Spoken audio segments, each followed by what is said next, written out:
ओम शांति। आज प्यारे मीठे भगवान की मीठी मुरली मंथन की डेट है 25 दिसंबर 2020।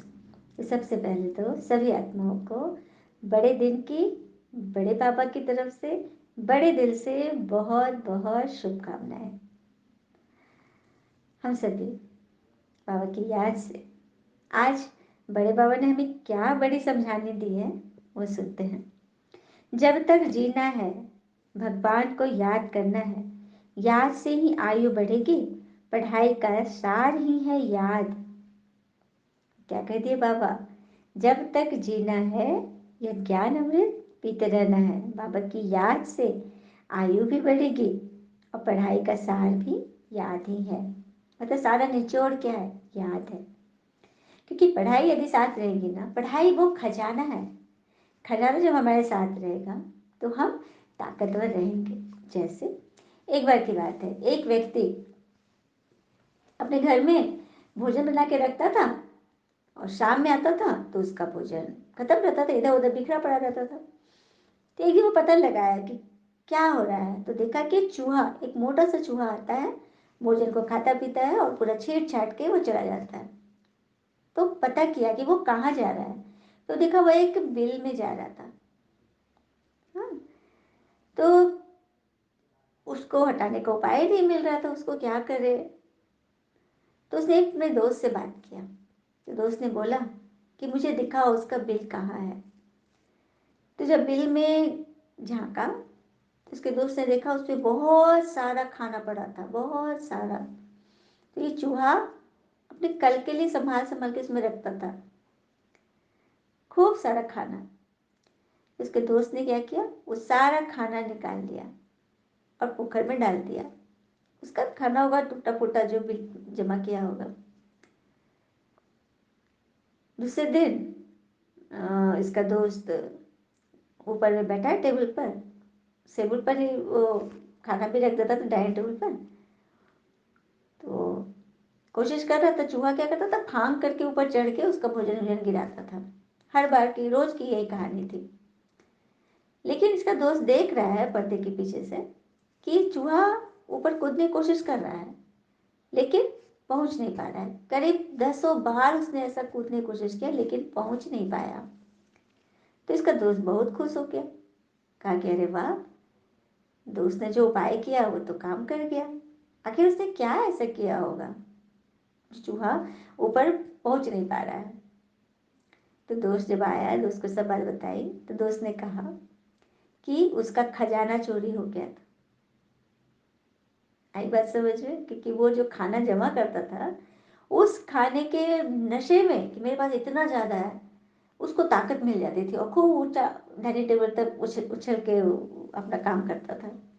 लेकिन अब उसके पता चला, जैसे ही वो बिल में गया होगा उसका खाना नहीं दिखा होगा तो मायूस हो गया होगा। और मायूस मन से क्या हम ऊंची चढ़ाई करेंगे या पढ़ाई भी पढ़ेंगे? तो सबसे पहले मन को खिलाना है। कोई भी परिस्थिति आए हमें बिल्कुल भी फंसना नहीं है। हाँ, खुश रहना है, लेट गो करके आगे बढ़ना है।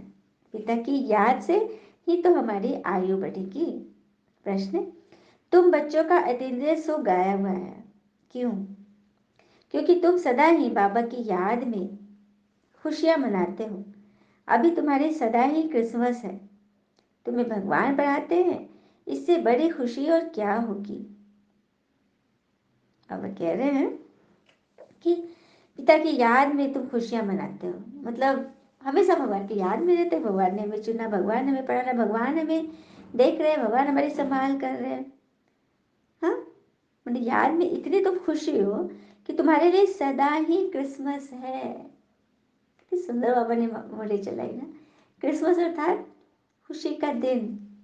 हाँ, कोई कसमकस नहीं, तो सदा ही तुम्हारे लिए मौज का दिन है। तुम्हें भगवान पढ़ाते हैं इसलिए बड़ी खुशी और क्या होगी। ये रोज की खुशी है, इसीलिए तुम्हारा ही अतीन्द्रिय सुख गाया हुआ है। हम बच्चों का ही अतीन्द्रिय सुख गाया हुआ है कि हम गोप गोपियाँ जब श्री कृष्ण की मुरली बजती थी तो सभी दीवाने होकर भागते थे। तो यहाँ भी वही बात है। ब्रह्मा तन से बाबा ने ये मुरली चलाई जिसे सुनने के लिए हम बच्चे बेचैन रहते हैं। गीता आज की मुरली का, नैनहीन को राह दिखाओ प्रभु, नैनहीन को राह दिखाओ प्रभु, पग पग ठोकर खाए हैं, नैनहीन को आँख बचाओ प्रभु, पग पग ठोकर खाओ मैं, नैनहीन को। तो शांति ज्ञान का तीसरा नेत्र देने वाले रूहानी पिता रूहानी बच्चों को समझा रहे हैं कि ज्ञान का तीसरा नेत्र सिवाय मेरे और कोई दे नहीं सकता। आई बात समझ में? गाया भी जाता है ना, ब्रह्मा की रात ब्रह्मा का दिन। तो ब्रह्मा की रात हो गई द्वापर कलयुग, और ब्रह्मा का दिन हो गया सतयुग त्रेता। बाकी सतयुग में ऐसे वो नहीं कहेंगे कि हमें राह दिखाओ, हमें तो दिखता नहीं। फिर आगे बाबा बोल रहे कि याद की यात्रा से तुम्हारी बुद्धि में ज्ञान की सैकड़िन भरेगी। जैसे थोड़ी सी सैकड़िन बहुत मीठी होती है, वैसे वह ज्ञान के दो अक्षर मन मना भव, यही सबसे मीठी चीज है। बस बाबा को याद करो। कई आत्मा कहते हैं योग नहीं लगता, उठ नहीं पाते। तो जिस वक्त भी आप उठो सुबह सवेरे, उस वक्त बाबा को याद करो, उनकी किरणों के नीचे बैठो। ये बाबा कह रहे हैं। बाबा आते ही आकर सबको रास्ता बताते हैं। कहाँ का रास्ता बताते हैं? शांति धाम और सुख धाम का। तो बच्चों को खुशी होती है। दुनिया नहीं जानती कि सच्ची खुशियाँ कब मनाई जाती है। हाँ, यहाँ तो त्योहार वार हुआ, उस दिन खुश हुए, बस बनावटी।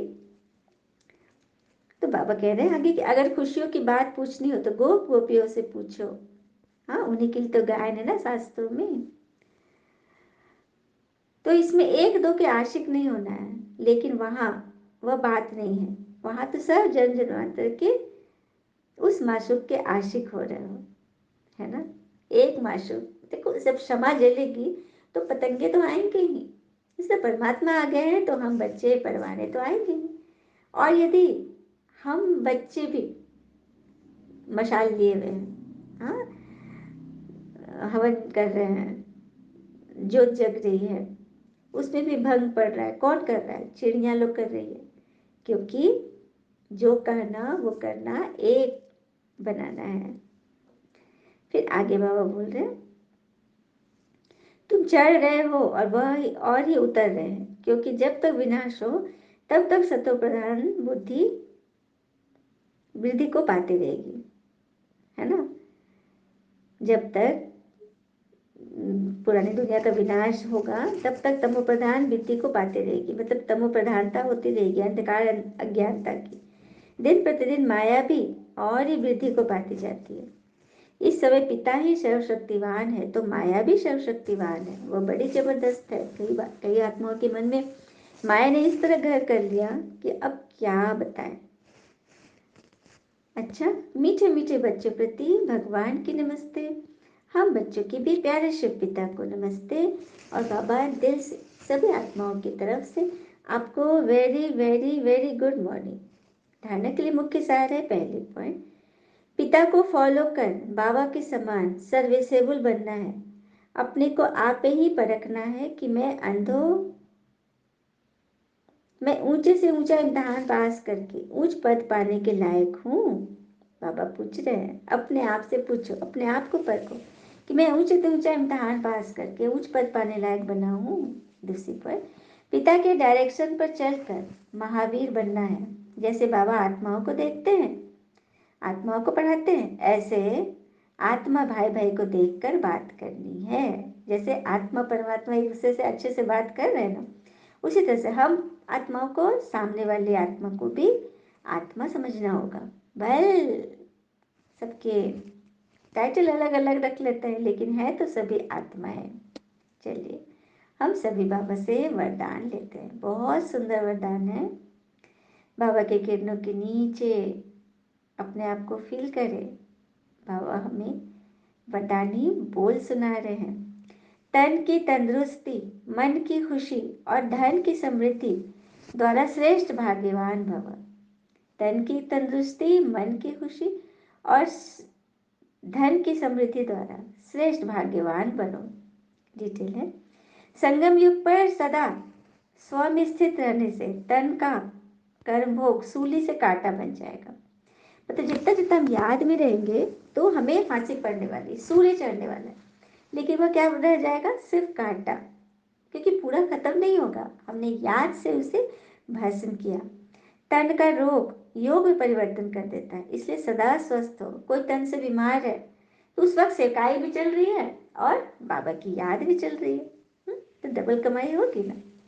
तो खुशियों की खान से सदा संपन्न हो, इसीलिए मन की खुशी भी प्राप्त है और ज्ञान धन सब धर्मों से श्रेष्ठ है। मन की खुशी बहुत इंपॉर्टेंट। कई कई अच्छे नामी गामी बच्चे भी मन से किसी न किसी बात पे फंस पड़ते हैं, इसीलिए मन की खुशी, एकदम छोटा बच्चा बन जाओ, ज़्यादा जोड़ तोड़ हिसाब किताब में मत रहो, सिंपल बनो, पहेली मत बुझाओ।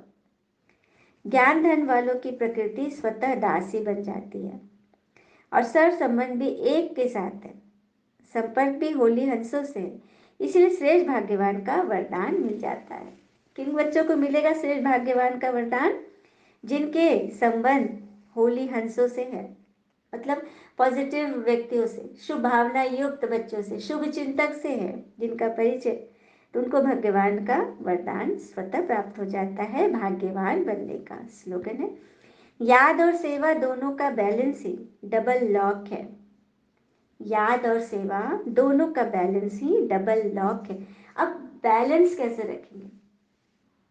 याद तो कर रहे हैं, योग भी कर रहे हैं, हर कर्म योग में रह के कर रहे हैं, लेकिन सेवा, सेवा में स्वार्थ छिपाना हो। सेवा हम किसके लिए कर रहे हैं? भगवान के लिए। परमात्मा ने हमसे मदद मांगी है, हम उनके लिए खड़े हैं, तब ताली बजेगी। अच्छा, रास्ते पे चलने वाले पे ताली बजेगी क्योंकि रस्सी पे चलने वाले, रस्सी पे ना, क्यों? क्योंकि रस्सी पे बैलेंस है और रास्ते में तो ऐसे ही चल रहे, किसी भी तरह से चल रहे, उसके लिए कोई बड़ाई नहीं है। बड़ाई तो तब हो जब आप ऊंचे स्थान पर हो, ऊंचे मन से बैलेंस बनाकर चलो, याद और सेवा का। अच्छा, ओम शांति। शुक्र मीठे बाबा, वो बाबा के प्यारे प्यारे बच्चे। थैंक यू बाबा, ऑल इज वेल ऑलवेज। ओम शांति।